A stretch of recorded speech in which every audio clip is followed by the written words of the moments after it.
Hello, everyone. Give people a few minutes here to connect to audio. See some jumping bars.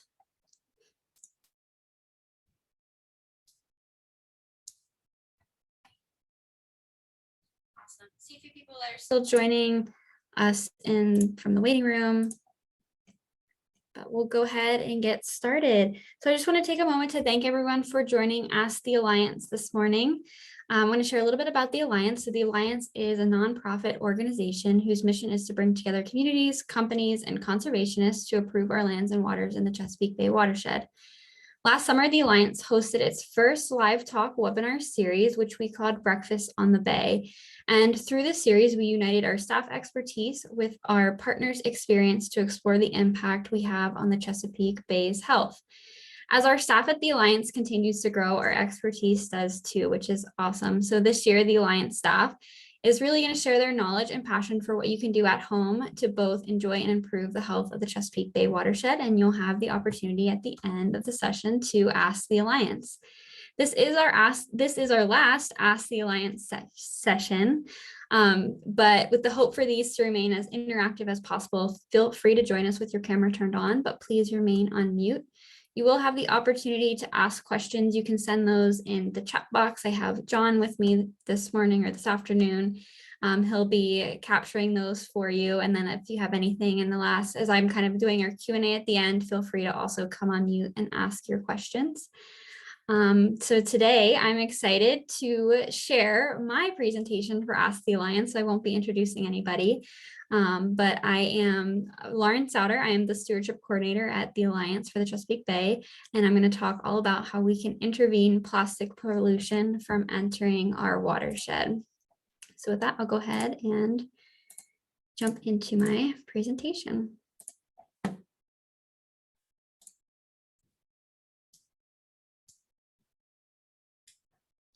can you just give me like a thumbs up if you can see the presentation? Okay, awesome. All right. So today we're going to talk about how we can prevent, intervene trash from entering our waterways. As I said, I'm Lauren Souter. I'm stewardship coordinator at the Alliance for the Chesapeake Bay. And this morning or this afternoon, I want to play a game with you guys as we're moving through this presentation. So the game is called Will It Decompose? You'll see here a list of letters. If your first name starts with A through E, you're assigned an item here that is trash that is in our waterways. You'll see at the bottom of the screen, I have some icons with a year. Years are gonna pass by as I give this presentation, and you'll have an idea at the end if the trash that you're assigned based on the first letter of your name decomposes in our time together or not. So I'll give you a chance to identify here what your trash item is, and then you can keep an eye out for those at the bottom of the screen. All right, so let's kind of orient us to the Chesapeake Bay watershed. So the Chesapeake Bay watershed is one of the most diverse watersheds. It is the most diverse watershed in the United States. It is comprised of 100,000 streams and rivers, and it's 65,000 square miles of land. So anything in that 65,000 square miles of land, trash gets picked up with rain, storms, wind, whatever it is, it's all coming down and flowing into the Chesapeake Bay. According to Keep America Beautiful, I want to orient us to how much litter there is in the United States and then what that looks like for the Chesapeake Bay watershed. So there's over 50 billion pieces of trash along waterways and roadways in America. That's about 2.7 billion pieces of trash in the Chesapeake Bay watershed alone.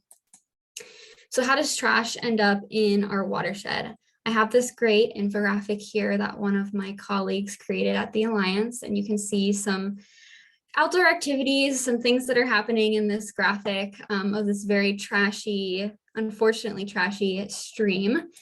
And here I'll show you there's some different ways. So we have things like illegal dumping that take place in our watershed. We can, of course, have trash cans and trash bins. Sometimes those start to overflow. We'll have wind that can pick up this trash.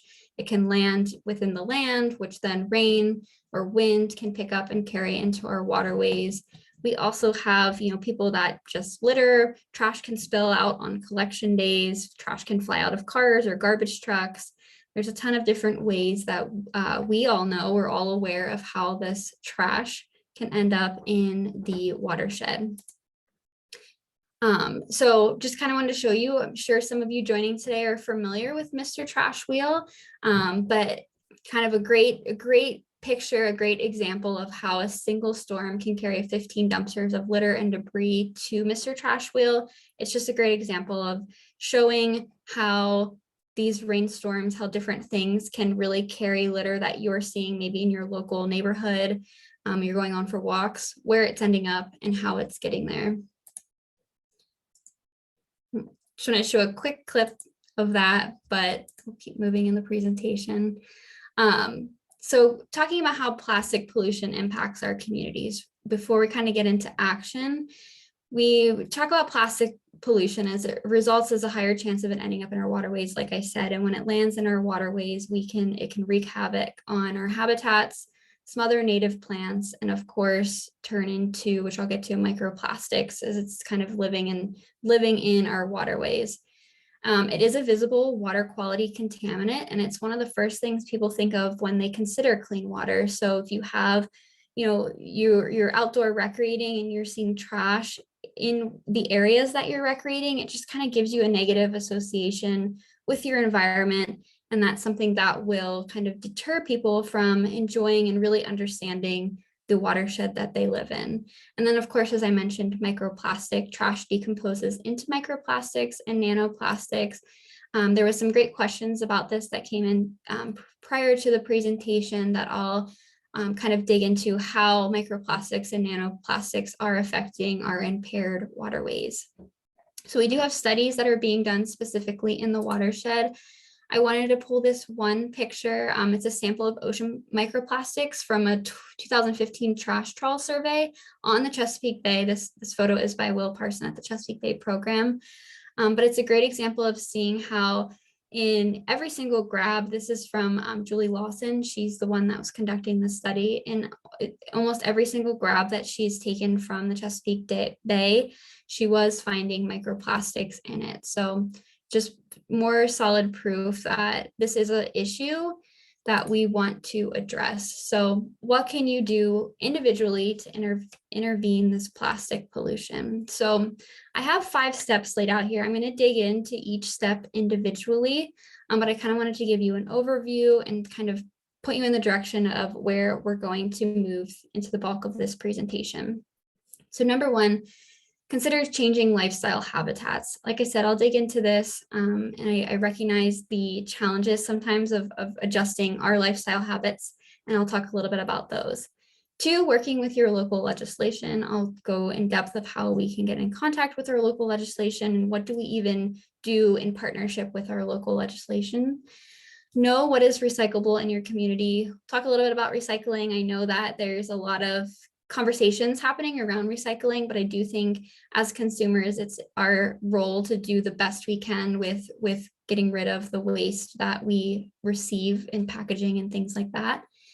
Think locally. I'll talk a little bit about local cleanups and my perspective on them, and then sharing information with your friends and family to hopefully encourage behavior change, which I will talk about here in a second.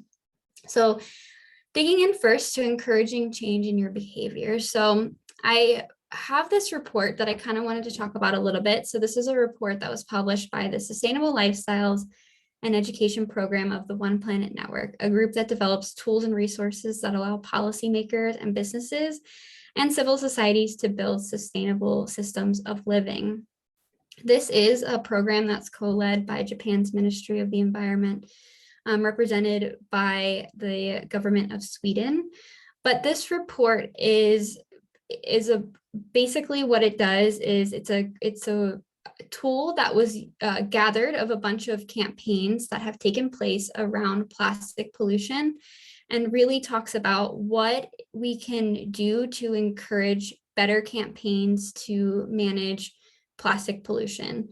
And so it's a really great and powerful summary, and it condenses a lot of great ideas. So talking about what individuals can do, this is a table taken from this report. So we can do things like refuse single-use plastic and plastic packaging, use a reusable option. I think some other ideas here is bringing your own containers to restaurants. I know oftentimes restaurants, if they're packing leftovers for your food, they're getting packed in a plastic container, but we can think about bringing our own containers. We can buy in bulk versus buying individual items for less plastic packaging. Things like picking up our pet waste is a great way to reduce what is the chemicals and things that can flow off of pet waste into our environment.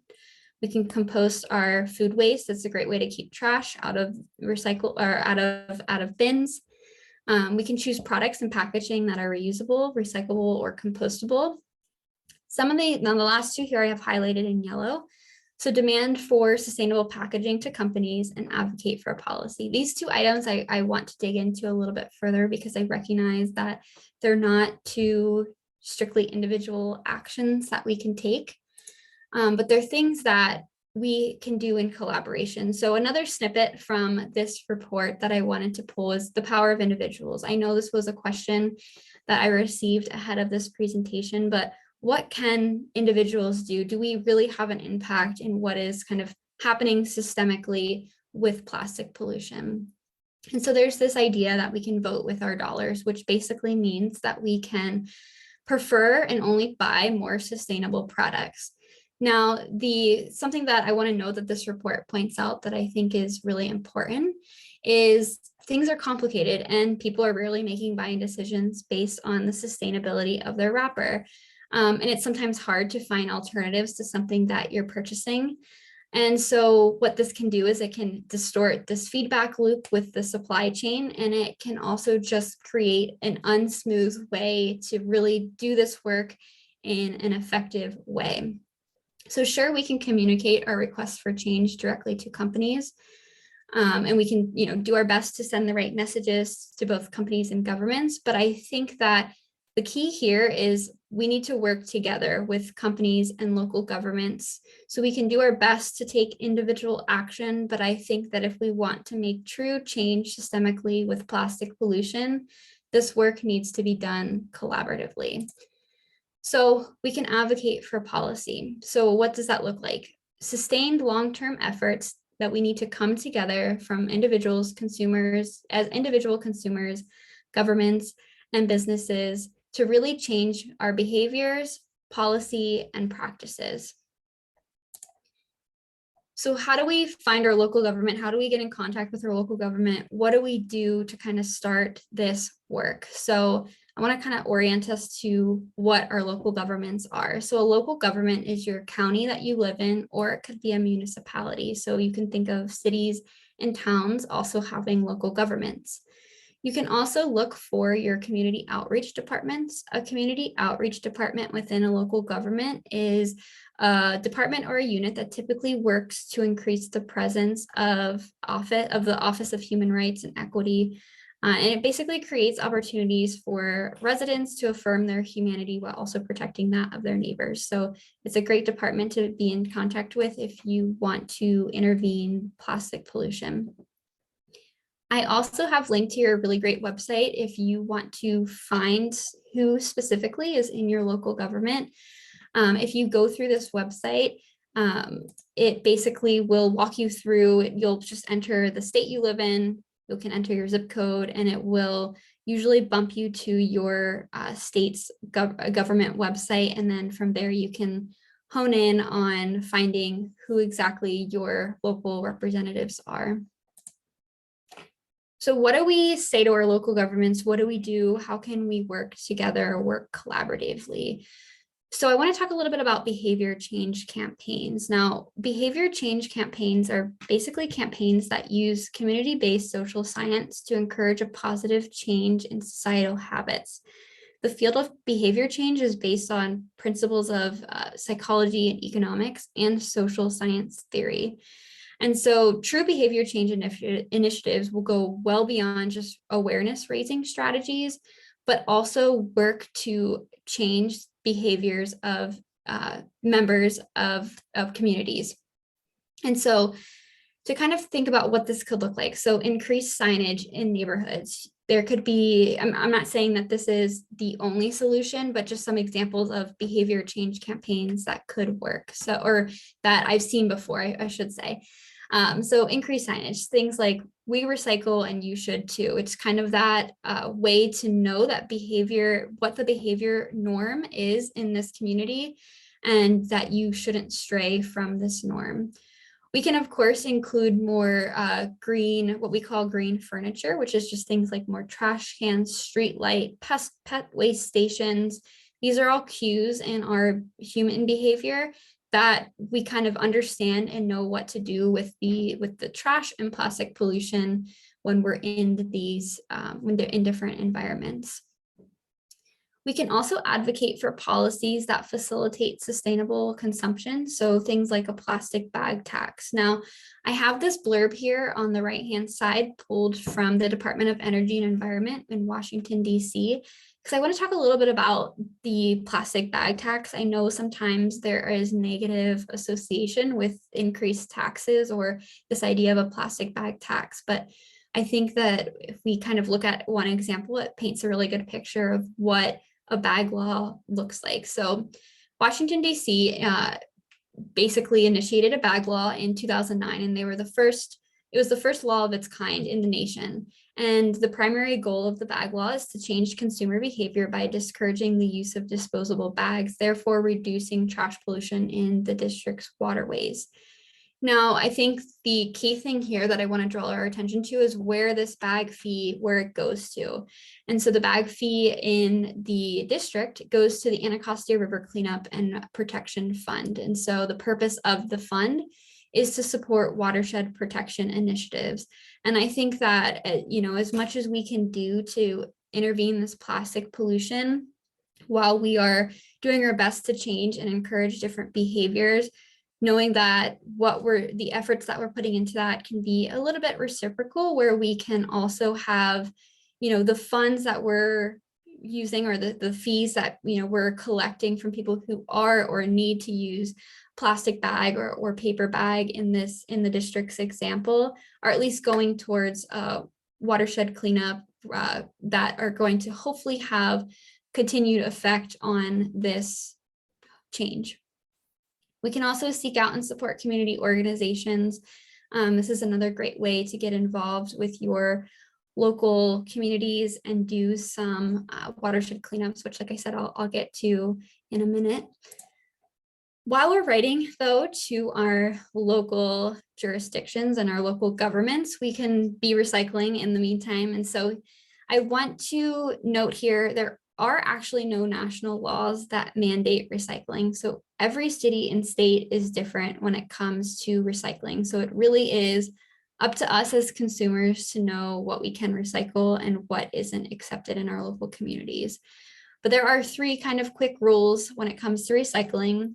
One, recycling bottles, cans, paper, and cardboard. If any of those items had food in them, we refer to rule number 2, which is keeping food and liquids out. So we just want to make sure that we're washing out these containers, making sure that we're doing our best to keep food and liquids out of the recycling.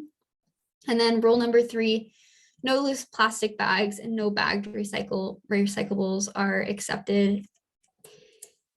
So generally, kind of reading our labels, we want to make sure that, like I said, we're doing our part as consumers. And I think that sometimes there is a misconception again as to what we can recycle, or we just see the recycling sign and we think we can put anything in a recycling bin, which isn't the case. So here is generally a breakdown. Numbers 1 and 2, and if you all forget kind of what the recycling symbol with numbers looks like, I kind of have an image pulled here from a plastic wrap that I actually had earlier this week.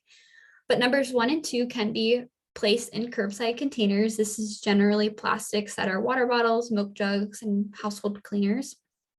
Numbers 3, 7, and 6 cannot be recycled. These are things like plastic food wrap, vinyl, styrofoam. This picture actually did come from it was a wrapping material to packaging that I had. And then 4 and 5 might be recyclable. It's going to depend on your community. So you just want to make sure you call your local center to be sure. But numbers 4 and 5 are containers like medicine containers, toothpaste tubes, things of that nature. There is a really cool initiative that is taking place that I've actually noticed on some of the items that I have used in the past, called howtorecycle.info. This larger graphic here is sort of what this looks like. And so I highly recommend checking out this website. The website links to both Keep America Beautiful and Earth 911, which are two really great resources if you want some more information on plastic pollution. But basically, the way that these work is, as I mentioned, some people forget or they don't know that there are numbers on their recycling, and some of these numbers can't actually be put in to a recycling receptacle. And so what How to Recycle aims to get at is really teach us how to recycle. Essentially, it kind of walks us through step by steps. And so basically, looking at this, I can see that there's probably 3 parts to this product that was purchased. And these 3 parts will kind of tell us what to do. And so this first sign, if you see something that's kind of raised above, it'll tell us how we need to prepare this item for recycling. So rinse before recycling. The giant recycling sign will tell us how or if it can be recycled. And so we see here, like, the recycling sign means we can recycle it. If it's crossed out, it means that the item is not for the recycling. And then if it says check locally, we need to check or call our local center to be sure. And then the text in white tells us what type of product it is. So we see paper, plastic, and then the parts that we can recycle. So breaking this down, this first block tells us the paper box that this packaging had, I can recycle. The plastic wrap that this packaging had, I cannot recycle. And then the plastic tray, I need to rinse it before recycling. I need to check to see if it is an item my local center takes. And if it is, I can recycle it. And if not, I unfortunately cannot recycle it. So it's just a great way. This is a great behavior change model of helping us learn how we can better adapt our behaviors, making sure we're recycling in the appropriate way, so that this type of recycling becomes more second nature for us and we have a better understanding of it. Okay, moving into the 4th part that I mentioned, thinking hyper-local. As I said, I know I got some questions about this, which I'll get into, but I do want to talk about organizing cleanups right in your neighborhood or community. I do strongly believe that cleanups can help, and I'll talk about why in a moment. But all you need is gloves and some trash bags. It's a super easy thing to do. You can do it right in your own neighborhoods. You don't have to find crazy sites or sites that are super trashy or anything like that. Any trash we're collecting in our community is going to make a small impact at the very least in intervening this plastic pollution. You can also volunteer at a cleanup. The Alliance for the Chesapeake Bay, we run a Project Clean Stream event, which some of you may be familiar with. It is a trash cleanup that happens in both the spring and fall seasons. And basically it's organized cleanups by site captains. They're usually leaders in our communities who want to organize a cleanup. Anybody can become a site captain. It's super easy to do. And then the Alliance will provide you with gloves and trash bags to be able to host your cleanup and have materials and tools to use. We also have a report a trashy area form on our website that we host that I'm happy to share a link to and when I follow up with you all. But this form is great if you're driving throughout the watershed and you see an area that's particularly trashy. Maybe it's a park that you frequent often. Maybe it's a place that you enjoy angling at, whatever it is. We have a place where you can report that. We have many community groups that are often looking for sites to clean up. We often have companies that are reaching out to us looking for sites to clean up. So we heavily utilize this resource. And it's a great place for us to know where we can send groups that are going to have trash to pick up, but also make an impact in the lives of you all and sites that you're frequenting. Here's a list of some trusted resources. I just want to share them with you that I do highly recommend. Keep America Beautiful was one of them. The report that I referred to in this presentation is called campaigns.work.org. I highly recommend anyone, whether you're an individual, a company, or a local government, to take a peek at this report and maybe consider some ways that you can implement, work together with the community or your local government to think about some behavior change campaigns that we can work on together. The Chesapeake Bay watershed, we also have a newly formed website called chesapeakebehaviorchange.org. These aren't all about trash or intervening plastic pollution, but it's a great resource to just have a peek at some behavior change campaigns that are taking place in the watershed that are targeted towards many different solutions. And it's just a really great resource to see what else is happening here in the watershed. The last thing I want to kind of point our attention to is something called the Rapids. This is published by the EPA, but it is a newsletter. I'm happy to send the link here in the chat to everyone.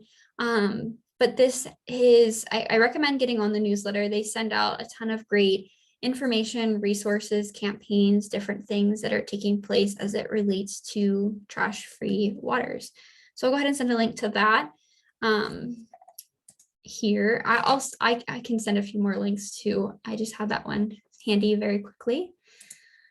But as we kind of wrap out the end of this presentation, I want to bring us back to our Will It Decompose game. So as a reminder, if you forgot what your item was or forgot to peek at the years passing here at the bottom, I have it listed here.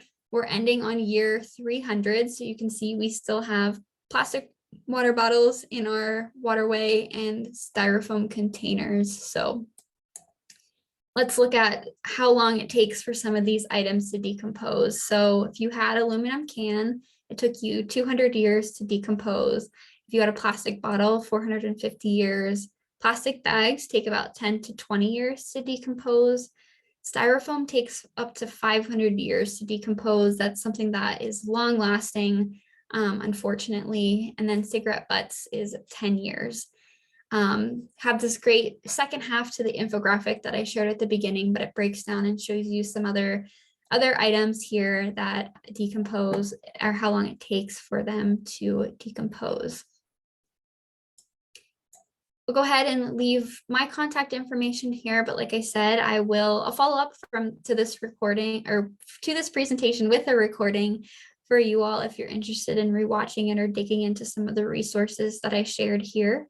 But like I said, I will follow up with all of you. Awesome. So with that, I'm happy to hop into a Q&A session. I know some questions were submitted ahead of time that I do want to dig into. So let me go ahead and stop sharing so I can see all of you again. Awesome. Let me pop over here to some questions. Okay. I think I saw some coming in during my presentation.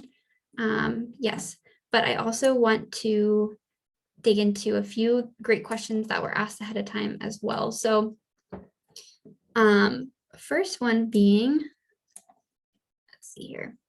I want to talk a little bit about, I guess, community watershed cleanups first, because I know we received a question basically, are cleanups effective to reduce trash, or what else do we do? What is this something that we should spend our time doing, or is the problem much larger than just doing trash cleanups? And I have a few different perspectives on this. One, first and foremost, I believe trash cleanups are important. Firstly, because trash cleanups can help collect data that can help inform policy. So I want to talk a little bit about that data quickly. There are data collection sheets that a lot of organizations use if you're participating in their trash cleanups. A lot of this is indicating how much of something you found during your cleanup. So things like noting how many plastic straws you collected, noting how many styrofoam containers, noting how many water bottles, things like that. That data doesn't just die after you move through your trash cleanup. I know organizations and local governments who strongly rely on that data as they're considering policy change. So I think trash cleanups are important for that reason. Number two, we can use these trash cleanups to help inform positive behavior change. So when people, let's take, if you're in your local neighborhood and you just want to do a trash cleanup, think locally, you want to make a difference where you live, you're cleaning up trash in your neighborhood. Once your neighbors start seeing somebody who's caring for the environment that they're living in, who's caring for the neighborhood that you live in, the community, it helps trigger something in other people to know, maybe to think twice before they're throwing something away. Maybe they'll consider how they could recycle an item. I think these small actions can really help inform true behavior changes. And then lastly, trash cleanups really can help involve and educate folks, different people, whether you're younger or older. Attending a trash cleanup is a great first step into just seeing the impact that you have on the environment and little steps you can do to help improve where you're living or the places that you're recreating. So yes, I think that watershed cleanups are important to do for those reasons. And I do think that the data that is collected does make an impact in some policies. One other question I received beforehand that I thought was really interesting was how has trash inflow, especially plastic, into waterways played a role in basically these findings of our quote impaired water. So 16% of rivers, 86% of lakes, and 75% of estuaries in Virginia are quote impaired, like I said. And so I kind of dug into this question a little bit because quite honestly, I wasn't really sure how to equivalate this plastic pollution and how it's changing our water and to make it impaired. And I found some interesting things that I think are related. And this is still, microplastics are still something that are being heavily studied, but here's what I found that I think was worthwhile and noteworthy. So we do know that the ingestion of microplastics by aquatic life can produce noxious wastes. And those noxious wastes can lead to more or heavily or more impaired waterways. We also know that trash is a vehicle for harmful pollutants from surrounding areas to reach our waterways. So for instance, if we have plastic pollution by a roadside, that can be collecting chemicals, rainstorm comes and it can wash it into our waterways. So it becomes a vehicle for these chemicals to reach our waterways. And then the last thing that I found really interesting is we do know that microplastics can affect both the mechanical and photochemical processes that are accelerated by both water waves and sunlight in water. And depending on what the microplastic is made up of, some microplastics float to the top of water and some sink to the seafloor of water.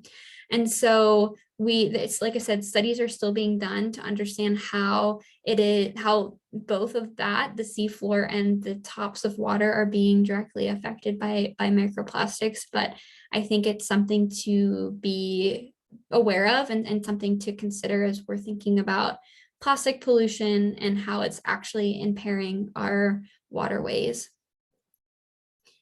Okay, I'm going to try to see if I see here these.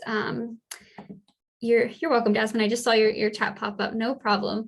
Let me see here. Okay, so some of the questions that came in during the presentation. Let's see.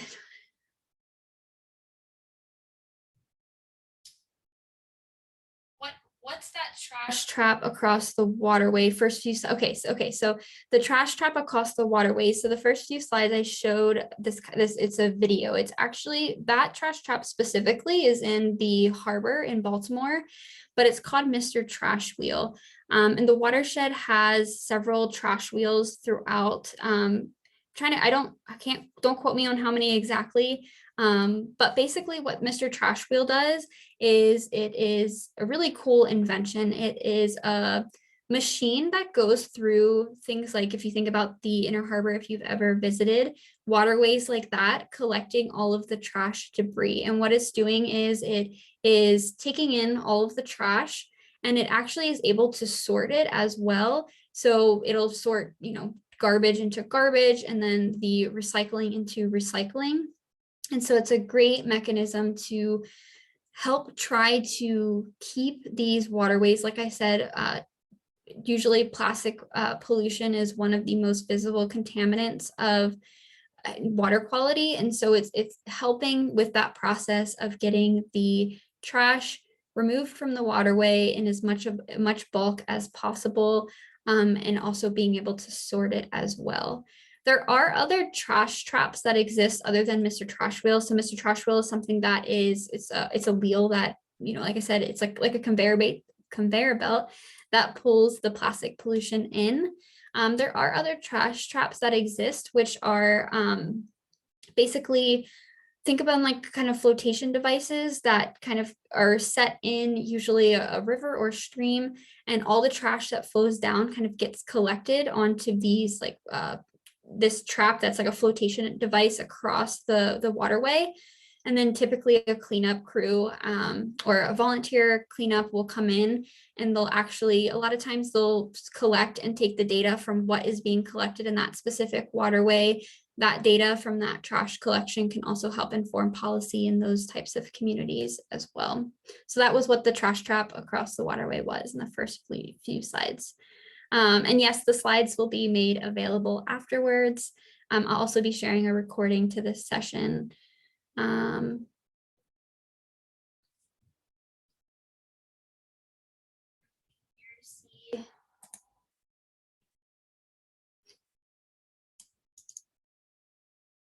Yeah, so there's questions here about how fast do different containers break down than other ones. And then another comment, of course, not all packaging has information or is as detailed. As far as knowing how fast different containers break down, I don't have a specific numbers around that, but I think a quick Google could probably find us some answers on different types of container materials. Michael makes a great comment about how not all packaging has information this detail, which is very, very true. It is, I think the how to recycle initiative is incredible. I know in the products that I do see it on, it helps me tremendously. But I think this is a great place where individuals can have an impact on, we can use sort of our voices to work collectively with companies and ask for this change. I think without asking for it, without bringing it to awareness, without working with our local governments and hopefully creating more partnerships between us as consumers and these companies, change isn't going to take place. And so we can do our best to vote with our dollars to only be buying products that are packaged maybe a little bit more friendly, but I think that we need a little bit more effort to make changes or to get more information on packaging. I see a question about, is there a pharmacy or company that takes used tinted pill containers? That's a great question, actually, and I'm not 100% sure, but I'd be happy to do some look into that and see if I find anything that I can follow up with that on. I see it. And then, okay, the last comment here, plastic bags seem to be getting a lot of attention right now. Why not more attention on things that decompose so much more slowly? Elizabeth, I think that's a great question. I think the idea with plastic bags is that it's something that is so a part of, unfortunately, the way that we consume things. It's been, plastic bags often are a way that things get packaged up in stores. And I think it has been a behavior change that people kind of started to see maybe what a better solution could be, and they kind of latch onto that. But I do think that I've seen campaigns around things like on cigarette butts, different things that happen. Sometimes it's just a matter of what gets caught on and what catches on and what doesn't. But I think we can, of course, as individuals, we all have a voice and just kind of start talking about different things that do take much longer to decompose, like plastic water bottles, which is a great example. Do you feel bag fees and or bans are best or combo? I guess I kind of have mixed feelings on it. I think plastic bag fees are a great way to have a harder indicator for people to change their behaviors. It gives people something to actually have to think about. Do I have to remember to bring a bag to a store, or am I just going to pay the 5 cents for a plastic bag? I think that's a decision that us as consumers kind of start to become a little bit more aware of. But with that said, I think that plastic bag bans, again, can be extremely useful. So I think, I guess the way I'd answer that question is a combo. I think that sometimes it comes down to individual communities and what's going to work best for the community. What's going to work best for the local government, what's going to work best for the individual consumers in that community. And sometimes that comes down to data and understanding, is plastic bag pollution an issue in these communities, or do we need to focus our attention elsewhere? So I think that's something that we can gain from doing things like our local trash cleanups. Okay, I feel like I just talked a lot. I hope that I answered a majority of questions. If there are additional questions, like I said, I'll be sending out a recording, and you'll have my email there that I'm happy to answer as much as I can. I know that I don't have all the answers to plastic pollution. I really do wish I did. I don't know if anybody does, but I do hope that some of these ideas and some of these 5 kind of initiatives that I think about can help maybe inspire or spark something for you to think about too. And know that it is going to take a collaborative effort between us as consumers, local governments, and companies to hopefully make some sort of systemic change with plastic pollution. So with that, I just want to thank everyone for being here, for joining us for Ask the Alliance. This was our last session, but all of the sessions have been recorded. If you'd like to go back and watch some of those, we'll be sharing links to past recordings sometime soon, but I will follow up very shortly. Thank you so much. I hope everyone has a great afternoon.